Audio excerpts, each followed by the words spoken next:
$500 billion deal. America ಜೊತೆ ಮೋದಿ ಮಾಡಿಕೊಂಡ ಆ ಒಪ್ಪಂದದಲ್ಲಿ ಏನಿದೆ? ಚೀನಾಗೆ ಶುರುವಾಯಿತು ನಡುಕ.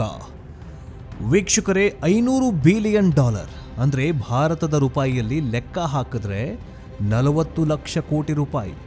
ಇಷ್ಟು ದೊಡ್ಡ ಮೊತ್ತದ ವ್ಯವಹಾರಕ್ಕೆ ಭಾರತ ಮತ್ತು ಅಮೆರಿಕ ಈಗ ಕೈ ಜೋಡಿಸಿವೆ. ಇದನ್ನ ಸುಮ್ಮನೆ ಒಂದು ವ್ಯಾಪಾರ ಒಪ್ಪಂದ ಅಂತ ಕರೆಯೋದಕ್ಕಾಗೋದಿಲ್ಲ. ಇದೊಂದು ಗೇಮ್ ಚೇಂಜರ್. ಸ್ವತಃ ಪ್ರಧಾನಿ ನರೇಂದ್ರ ಮೋದಿ ಅವರೇ ಹೇಳಿರುವಂತೆ ಇದೊಂದು ಐತಿಹಾಸಿಕ ಮೈಲಿಗಲ್ಲು.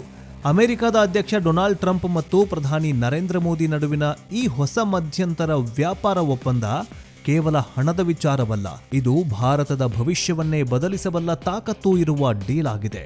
ಹಾಗಾದ್ರೆ ಮುಂದಿನ 5 ವರ್ಷಗಳಲ್ಲಿ ಭಾರತ ಅಮೆರಿಕದಿಂದ ಏನನ್ನ ಖರೀದಿಸಲಿದೆ? ಇದಕ್ಕೆ ಪ್ರತಿಯಾಗಿ ಅಮೆರಿಕ ಭಾರತಕ್ಕೆ ಏನ್ ಕೊಡತ್ತೆ? ಮೇಕ್ ಇನ್ ಇಂಡಿಯಾಗೆ ಇದರಿಂದ ಆನೆ ಬಲ ಬರೋದು ಹೇಗೆ?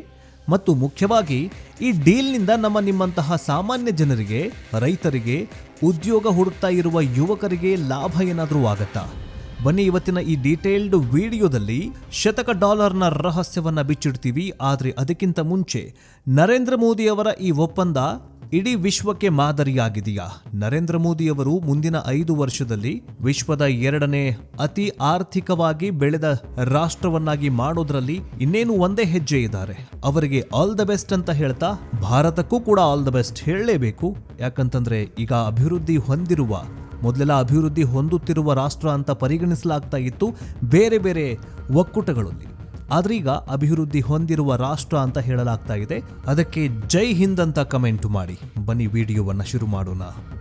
ಮೊದಲಿಗೆ ನಾವು ಅರ್ಥ ಮಾಡ್ಕೊಳ್ಬೇಕಾದ ವಿಷಯ ಏನಂದ್ರೆ, ಇದು ಏಕಾಏಕಿ ನಡೆದಂತಹ ಘಟನೆ ಅಲ್ವೇ ಅಲ್ಲ. ಇದೇನು $1 $2 ಒಪ್ಪಂದನಾ? $500 ಶತಕೋಟಿ ಒಪ್ಪಂದ. ನೀವೇ ಅರ್ಥ ಮಾಡ್ಕೊಳ್ಳಿ. ಅದು ಯಾರ ಜೊತೆಗೆ? ರಾಕ್ಷಸನ ಜೊತೆಗೆ, ಅದೇ ಡೊನಾಲ್ಡ್ ಟ್ರಂಪ್ ಜೊತೆಗೆ. ಕಳೆದ ಕೆಲವು ತಿಂಗಳುಗಳಿಂದ ಭಾರತ ಮತ್ತು ಅಮೆರಿಕದ ಅಧಿಕಾರಿಗಳ ನಡುವೆ ತೆರೆಮರೆಯಲ್ಲಿ ಭಾರಿ ಚರ್ಚೆಗಳು ನಡೀತಾ ಇದ್ವು. ಇದಕ್ಕೆ ಈಗ ಅಧಿಕೃತ ಮುದ್ರೆ ಬಿದ್ದಿದೆ. ಪ್ರಧಾನಿ ನರೇಂದ್ರ ಮೋದಿ ಸೋಷಿಯಲ್ ಮೀಡಿಯಾದಲ್ಲಿ ಒಂದು ಟ್ವೀಟ್ ಮಾಡಿದ್ದಾರೆ. ಅದರಲ್ಲಿ ನಮ್ಮ 2 ಮಹಾನ್ ರಾಷ್ಟ್ರಗಳ ನಡುವಿನ ಬಲವಾದ ಸಂಬಂಧಕ್ಕಾಗಿ ಡೊನಾಲ್ಡ್ ಟ್ರಂಪ್ ಅವರಿಗೆ ಧನ್ಯವಾದ ಅಂತ ಹೇಳಿದ್ದಾರೆ. ಇದರರ್ಥ ಇಷ್ಟೇ: ಅಮೆರಿಕದಲ್ಲಿ ಟ್ರಂಪ್ ಅಧಿಕಾರಕ್ಕೆ ಬಂದ ಮೇಲೆ ಭಾರತದ ಜೊತೆಗಿನ ಸಂಬಂಧವನ್ನ ಮತ್ತಷ್ಟು ಗಟ್ಟಿಗೊಳಿಸೋದಕ್ಕೆ ನಿರ್ಧರಿಸಲಾಗಿದೆ. ಆದರೆ ಇಲ್ಲಿ ಗಮನಿಸಬೇಕಾದ ಪದ ಮಧ್ಯಂತರ ವ್ಯಾಪಾರ ಒಪ್ಪಂದ. ಅಂದರೆ ಇದೊಂದು ಫೈನಲ್ ಅಗ್ರಿಮೆಂಟ್ ಅಲ್ಲ, ಬದಲಿಗೆ ಫೈನಲ್ ಅಗ್ರಿಮೆಂಟ್ ಕಡೆಗೆ ಹೋಗುವ ಒಂದು ಬಲವಾದ ಹೆಜ್ಜೆ ಅಥವಾ ಒಂದು ಚೌಕಟ್ಟು, ಅಂದರೆ ಒಂದು ಫ್ರೇಮ್ ವರ್ಕ್. ಈ ಚೌಕಟ್ಟಿನ ಅಡಿಯಲ್ಲೇ ಈಗ $500 ಬಿಲಿಯನ್ $500 ಶತಕೋಟಿ ವ್ಯವಹಾರದ ಮಾತುಕತೆ ನಡೆದಿರೋದು. $500 ಬಿಲಿಯನ್ ಭಾರತ ಏನೇನು ಖರೀದಿಸತ್ತೆ? ಈಗ ಎಲ್ಲರ ಕಣ್ಣು ನೆಟ್ಟಿರೋದು ಆ ಮ್ಯಾಜಿಕ್ ನಂಬರ್ $500 ಬಿಲಿಯನ್ ಮೇಲೆ. ಮುಂದಿನ 5 ವರ್ಷಗಳಲ್ಲಿ ಭಾರತ ಅಮೆರಿಕದಿಂದ ಇಷ್ಟು ಮೊತ್ತದ ಸರಕುಗಳನ್ನು ಖರೀದಿಸಲಿದೆ. ಹಾಗಾದರೆ ನಾವು ಭಾರತದವರು ಅಮೆರಿಕದಿಂದ ಏನೆಲ್ಲ ವಸ್ತುಗಳನ್ನು ಖರೀದಿ ಮಾಡ್ತಾ ಇದ್ದೇವೆ? ಇದರ ಲಿಸ್ಟ್ ನೋಡಿದರೆ ನಿಮಗೂ ಆಶ್ಚರ್ಯವಾಗತ್ತೆ. ಇಂಧನ ಮತ್ತು ಎನರ್ಜಿ. ಭಾರತ ವೇಗವಾಗಿ ಬೆಳೀತಾ ಇರುವ ಆರ್ಥಿಕತೆವಾಗಿ ದೇಶ. ನಮಗೆ ಕರೆಂಟ್ ಬೇಕು, ಪೆಟ್ರೋಲ್ ಬೇಕು, ಗ್ಯಾಸ್ ಬೇಕು. ಈ ಒಪ್ಪಂದದ ಪ್ರಕಾರ ನಾವು ಅಮೆರಿಕದಿಂದ ದೊಡ್ಡ ಪ್ರಮಾಣದಲ್ಲಿ ಕಚ್ಚಾ ತೈಲ ಮತ್ತು LNG ಅರ್ಥಾತ್ ಧ್ರುವೀಕೃತ ನೈಸರ್ಗಿಕ ಅನಿಲ ಆಮದು ಮಾಡಿಕೊಳ್ಳಲಿದ್ದೇವೆ. ಅಷ್ಟೇ ಅಲ್ಲ, ಸ್ಟೀಲ್ ಅರ್ಥಾತ್ ಉಕ್ಕು ತಯಾರಿಸುವುದಕ್ಕೆ ಬೇಕಾದ ಅತ್ಯಮೂಲ್ಯವಾದ ಕುಕಿಂಗ್ ಕೋಲ್ ಅಮೆರಿಕದಿಂದಲೇ ಭಾರತಕ್ಕೆ ಬರಲಿದೆ. ಇದರಿಂದ ಭಾರತದ ಸ್ಟೀಲ್ ಇಂಡಸ್ಟ್ರಿಗೆ ದೊಡ್ಡ ಬೂಸ್ಟ್ ಸಿಗಲಿದೆ. ಇನ್ನು ವಿಮಾನ ಮತ್ತು ಏವಿಯೇಷನ್. ನಿಮಗೆಲ್ಲ ಗೊತ್ತೇ ಇದೆ, ಏರ್ ಇಂಡಿಯಾ ಆಗಿರಲಿ ಅಥವಾ ಇಂಡಿಗೋ ಆಗಿರಲಿ ಸಾಲಾಗಿ ವಿಮಾನಗಳನ್ನು ಆರ್ಡರ್ ಮಾಡ್ತಾ ಇದ್ದಾವೆ. ಇನ್ನು ಈ $500 ಬಿಲಿಯನ್ ಪ್ಯಾಕೇಜ್ನಲ್ಲಿ ಬೋಯಿಂಗ್ ಸಂಸ್ಥೆಯಿಂದ ನಾಗರಿಕ ವಿಮಾನಗಳು ಮತ್ತು ಅವುಗಳ ಬಿಡಿ ಭಾಗಗಳನ್ನು ಖರೀದಿ ಮಾಡೋದಕ್ಕೆ ಮುಂದಾಗಿದೆ. ಅಮೆರಿಕ ವಿಮಾನಗಳು ಭಾರತದ ಆಕಾಶದಲ್ಲಿ ಇನ್ಮುಂದೆ ಸ್ವಚ್ಛಂದವಾಗಿ ಹಾರಾಡಲಿವೆ. ಅಮೆರಿಕದಿಂದ ನಾವು ಭಾರತದವರು ವಿಮಾನಗಳನ್ನು ತರಿಸ್ಕೊಳ್ಳೋದು ಅಥವಾ ರಿಪೇರಿ ಮಾಡ್ಕೊಳ್ಳೋದು ಓಕೆ, ಬಟ್ ಜನಸಾಮಾನ್ಯರಿಗೆ ಅಂದರೆ ಪ್ಯಾರಗಾನ್ ಚಪ್ಪಲಿ ಹಾಕುವಂತಹ ವ್ಯಕ್ತಿಯೂ ಕೂಡ ವಿಮಾನದಲ್ಲಿ ಹಾರಾಟ ಮಾಡಬೇಕು, ವಿಮಾನದಲ್ಲಿ ಪ್ರಯಾಣ ಮಾಡಬೇಕು ಅನ್ನೋದು ಮೋದಿಯವರ ಕನಸಾಗಿದೆ. ಅವರೇ ಬಾಯ್ಬಿಟ್ಟು ಹೇಳಿದ್ದಾರೆ. ಆ ಕನಸು ಆದಷ್ಟು ಬೇಗ ನನಸಾಗಲಿ. ಈ 5 ವರ್ಷದಲ್ಲಿ ಈ ಕನಸು ಕೂಡ ನನಸಾಗಲಿ. ಈ ಕನಸು ನನಸಾಗಬೇಕಂತಂದ್ರೆ ಟಿಕೆಟ್ ದರ ಕಡಿಮೆಯಾಗಬೇಕು. ವಿಮಾನದ ಟಿಕೆಟ್ ದರ ಈಗಾಗಲೇ ಹೆಚ್ಚಾಗಿದೆ.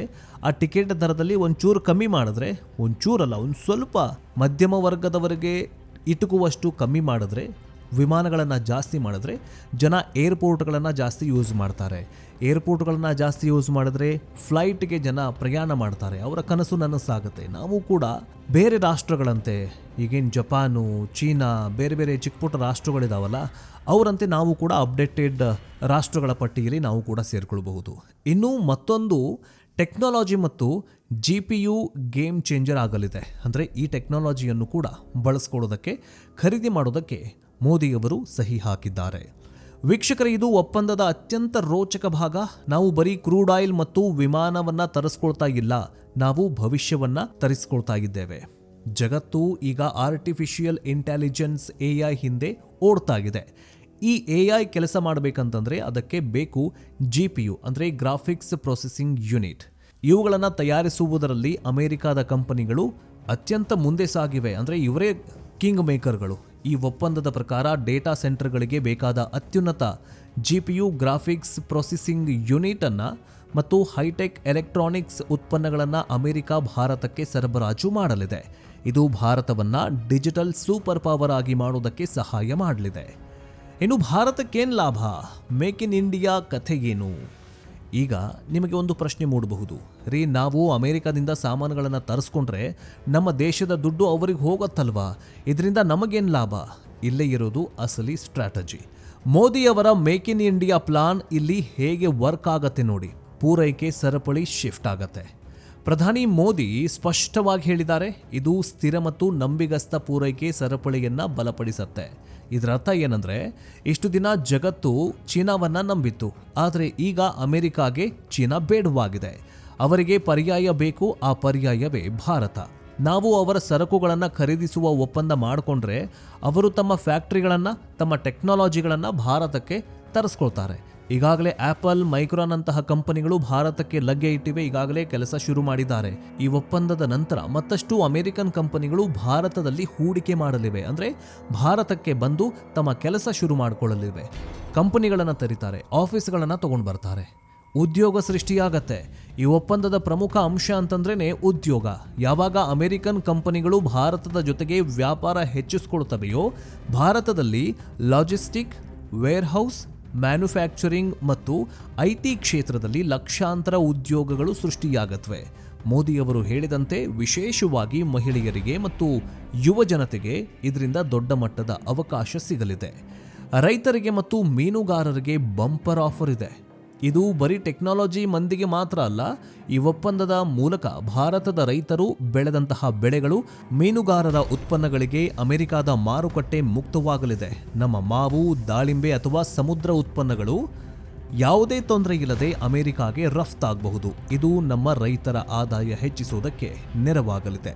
ಇನ್ನು ಭಾರತದ ಆರ್ಥಿಕತೆಯ ಬೆನ್ನೆಲುಬು ಯಾರು ಗೊತ್ತಾ? ಅದು ಸಣ್ಣ ಮತ್ತು ಮಧ್ಯಮ ಕೈಗಾರಿಕೆಗಳು, ಅಂದರೆ MSME. ಈ ಒಪ್ಪಂದವು MSMEಗಳಿಗೆ ಜಾಗತಿಕ ಬಾಗಿಲನ್ನು ತೆರೆಯಲಿದೆ. ಅಮೆರಿಕ ದೊಡ್ಡ ದೊಡ್ಡ ಕಂಪನಿಗಳಿಗೆ ಬಿಡಿ ಭಾಗಗಳನ್ನು, ಅಂದರೆ ಸ್ಪೇರ್ ಪಾರ್ಟ್ಸ್ಗಳನ್ನು ಪೂರೈಸುವ ಅವಕಾಶ ನಮ್ಮ ಸಣ್ಣ ಕೈಗಾರಿಕೆಗಳಿಗೆ ಸಿಗಲಿದೆ. ಉದಾಹರಣೆಗೆ, ಅಮೆರಿಕದ ಒಂದು ದೊಡ್ಡ ವಿಮಾನದ ಕಂಪನಿಗೆ ಬೇಕಾದಂತಹ ಸಣ್ಣ ನಟ್ ಅಂಡ್ ಬೋಲ್ಟ್ ಅಥವಾ ಎಲೆಕ್ಟ್ರಾನಿಕ್ ಚಿಪ್ಗಳನ್ನು ಭಾರತ ಯಾವುದೋ ಮೂಲೆಯಲ್ಲಿರುವ ಒಂದು ಸಣ್ಣ ಫ್ಯಾಕ್ಟರಿ ತಯಾರು ಮಾಡಿ ಕಳುಹಿಸಿಕೊಡಬಹುದು. ಹಾಗೆ ಸ್ಟಾರ್ಟಪ್ ಆವಿಷ್ಕಾರಗಳಿಗೆ ಇದೊಂದು ವರದಾನ. ಅಮೆರಿಕದ ಟೆಕ್ನಾಲಜಿ ಮತ್ತು ಭಾರತದ ಬುದ್ಧಿವಂತಿಕೆ ಸೇರಿದ್ರೆ ಏನಾಗಬಹುದು ಊಹಿಸಿಕೊಳ್ಳಿ. ಹೂಡಿಕೆ ಮತ್ತು ತಂತ್ರಜ್ಞಾನ ಕ್ಷೇತ್ರದಲ್ಲಿ ಪಾಲುದಾರಿಕೆ ಗಟ್ಟಿಗೊಳ್ಳಲಿದೆ ಅನ್ನೋದು ಸ್ವಂತ ಮೋದಿಯವರೇ ಭರವಸೆ ನೀಡಿದ್ದಾರೆ. ಇನ್ನು ಚೀನಾ ಮತ್ತು ಜಿಯೋಪಾಲಿಟಿಕ್ಸ್ ಇಷ್ಟೆಲ್ಲ ಆಗ್ತಾ ಇದೆ, ಭಾರತ ಇಷ್ಟೆಲ್ಲ ಮುಂದೆ ಹೋಗ್ತಾ ಇದೆ. ಇದು ಭಾರತವನ್ನ ಕಾಲೆಳೆಯೋ ಜನ ಎಷ್ಟಿದ್ದಾರೆ? ಚೀನಾ ಇದೆ, ತುಂಬ ಈ ಪಾಕಿಸ್ತಾನ ಯಾವುದಕ್ಕೂ ಲೆಕ್ಕ ಇಲ್ಲ ಬಿಡಿ. ಮಹತ್ವವಾದದ್ದು ಚೀನಾ ಇದೆ. ಇಷ್ಟು ದಿನಗಳವರೆಗೆ ನಮ್ಮ ದೋಸ್ತಿ ನಾವೇ ನನ್ನ ಫ್ರೆಂಡ್ ಅಂತ ಇದ್ದ ರಷ್ಯಾ ಏನು ಮಾಡುತ್ತೆ ಈಗ ಭಾರತದ ವಿರುದ್ಧ? ನಮ್ಮ ಪ್ರಾಡಕ್ಟ್ಗಳನ್ನು ಅಥವಾ ನಮ್ಮ ಶಸ್ತ್ರಾಸ್ತ್ರಗಳನ್ನು ಬಳಸ್ಕೊಂಡು ಯುದ್ಧಕ್ಕೆ ಇಷ್ಟು ಪವರ್ಫುಲ್ ರಾಷ್ಟ್ರವಾಗಿರುವ ಭಾರತ, ರಷ್ಯಾ ಸುಮ್ಮನೆ ಕೂತ್ಕೊಳ್ಳುತ್ತಾ? ಈಗ ರಾಜಕೀಯವಾಗಿಯೂ ಕೂಡ ಇದನ್ನು ವಿಶ್ಲೇಷಣೆ ಮಾಡಲಾಗ್ತಾ ಇದೆ. ಈಗ ನಾವು ಚೀನಾದ ಬಗ್ಗೆ ಮಾತನಾಡಿದ್ರೆ ಮುಗಿಸೋದಕ್ಕೆ ಸಾಧ್ಯ ಇಲ್ಲ. $500 ಬಿಲಿಯನ್ ಡೀಲ್ ಘೋಷಣೆಯಾಗ್ತಾ ಇದ್ದಂತೆ ಬೀಜಿಂಗ್ನಲ್ಲಿ ನಡುಕ ಶುರುವಾಗಿದೆ. ಯಾಕೆ ಗೊತ್ತಾ? ಯಾಕಂದ್ರೆ ಅಮೆರಿಕ ಮತ್ತು ಭಾರತ ಹತ್ತಿರವಾದಷ್ಟು ಚೀನಾದ ಪ್ರಾಬಲ್ಯ ಏಷ್ಯಾದಲ್ಲಿ ಕಡಿಮೆಯಾಗತ್ತೆ. ಟ್ರಂಪ್ ಅವರ ಅಮೆರಿಕ ಫಸ್ಟ್ ನೀತಿ ಮತ್ತು ಮೋದಿಯವರ ಆತ್ಮನಿರ್ಭರ ಭಾರತ ಈ ನೀತಿ ಒಂದೇ ದಾರಿಯಲ್ಲಿ ಸಾಗ್ತಾ ಇವೆ. ಡಿಜಿಟಲ್ ವ್ಯಾಪಾರದಲ್ಲಿ ಪಾರದರ್ಶಕ ನಿಯಮಗಳನ್ನ ರೂಪಿಸುವುದಕ್ಕೆ ಎರಡೂ ದೇಶಗಳು ಒಪ್ಪಿಕೊಂಡಿವೆ. ಇದರರ್ಥ ಡೇಟಾ ಕಳ್ಳತನ ಮಾಡುವ ಅಥವಾ ಗೂಢಚರ್ಯೆ ಮಾಡುವ ದೇಶಗಳನ್ನ ಅಂದ್ರೆ ಚೀನಾದಂತಹ ದೇಶಗಳನ್ನ ದೂರ ಇಟ್ಟು ನಂಬಿಗಸ್ತ ದೇಶಗಳ ಜೊತೆ ಮಾತ್ರ ವ್ಯಾಪಾರ ಮಾಡೋದು. ಇನ್ನು ವೀಕ್ಷಕರೇ, ಒಟ್ಟಾರೆಯಾಗಿ ಹೇಳೋದಾದ್ರೆ 500 ಶತಕೋಟಿ ಡಾಲರ್ ಡೀಲ್ ಕೇವಲ ವ್ಯಾಪಾರವಲ್ಲ, ಇದೊಂದು ವಿಶ್ವಾಸದ ಸೇತುವೆ. ಭಾರತವನ್ನ ಅಭಿವೃದ್ಧಿ ಹೊಂದಿದ ಉತ್ಪಾದನಾ ಕೇಂದ್ರ, ಮ್ಯಾನುಫ್ಯಾಕ್ಚರಿಂಗ್ ಹಬ್ ವನ್ನಾಗಿ ಮಾಡೋದು ಮೋದಿಯವರ ಗುರಿಯಾಗಿದೆ. ಇದಕ್ಕೆ ಅಮೆರಿಕಾದ ಬಂಡವಾಳ, ಟೆಕ್ನಾಲಜಿ, ಇಂಧನವಿದ್ದಂತೆ ಗಾಡಿ ಓಡಬೇಕಲ್ಲ.